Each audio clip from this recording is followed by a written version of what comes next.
Hello, Dr. Canfield. This is my demo video for the inverse kinematics project. So to start this project off, I use this set of code, which lets me input certain angles, and then it puts out that T60 given matrix, which I can then use to give myself a desired position to work with in the actual inverse kinematics code. So then this is my main code. Basically what it does is it positions the frames in this section, and then I use this position function I've created to actually set those frames up correctly and to move the parts into those frames. Forward kinematics is then run on it and it's put into its initial position.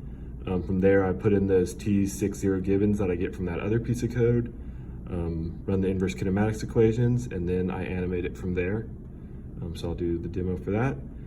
So for my demo test, I decided to do this little plate right here, and the robot's job is basically to move its arm into position to pick up that plate and then move it back over to the other side of the field.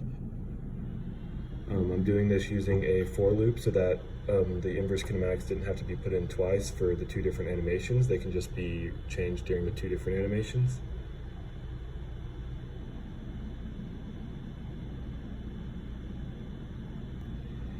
And then as part of the graduate level, while it's doing that, I also output the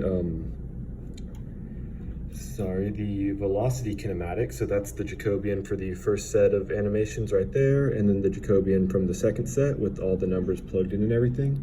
And so that's just the velocity kinematics being calculated with this set of code. And in that set of code, I'm also using the for loops, and then just one big combined T matrix so that I don't have to calculate 6 separate matrices. It just kind of does it recursively. And that is my project. Thank you, Dr. Canfield.